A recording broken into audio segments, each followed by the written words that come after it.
Question 1 du premier test d'entraînement.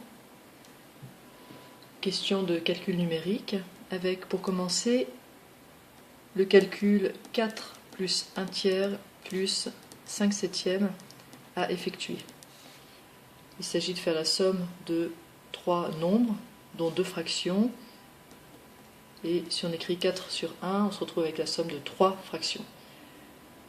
Il faut pour ça passer par un dénominateur commun. Ici, les fractions sont réduites au maximum, donc on ne pourra pas faire mieux que comme dénominateur commun 21. Donc on va tout écrire sur 21, et pour ça, il va falloir que je multiplie pour cette fraction le numérateur et les dénominateurs par 21, pour celle-ci, numérateur et dénominateur par 7, et pour celle-ci, numérateur et dénominateur par 3. J'obtiens donc 84 sur 21 plus 7 sur 21 plus 15 sur 21. Maintenant que tout est sur un dénominateur commun, je peux faire la somme des numérateurs. 84 et 7, 91, 91 et 15, 106 sur 21.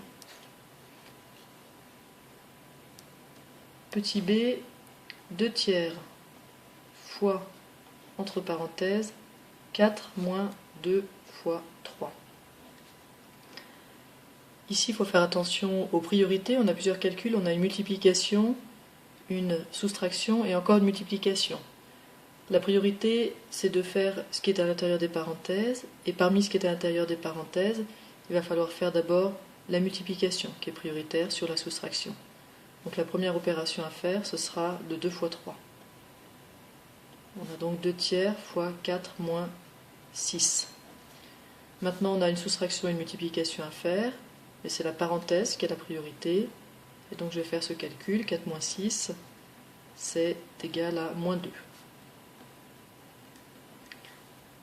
Maintenant, je n'ai plus qu'à faire une multiplication. Alors, si ça vous gêne d'avoir une multiplication d'une fraction par un nombre, vous pouvez considérer moins 2 comme la fraction moins 2 sur 1. Pour une multiplication, il y a juste à faire le produit des numérateurs et le produit des dénominateurs, en vérifiant d'abord qu'on ne peut pas simplifier en haut et en bas des nombres. Mais là, il n'y a rien à simplifier, et donc il nous reste moins 4 sur 3. Moins 4 tiers. Question C. 7 cinquièmes divisé par 8 quinzièmes. Alors là, on a une division de fraction à faire. Diviser par une fraction, c'est comme multiplier par l'inverse, donc 7 cinquièmes fois 15 huitièmes. Et maintenant, on se retrouve avec le produit de deux multiplications. On l'a déjà dit, il faut faire le produit des numérateurs et le produit des dénominateurs. Mais avant ça, on regarde si on ne peut pas simplifier. Ici, le 7 n'est ni dans la table de 5 ni dans la table de 8. Mais par contre, le 15 est dans la table de 5. Je peux donc ici remplacer 15 par 5 fois 3. Ici, 5 par 5 fois 1.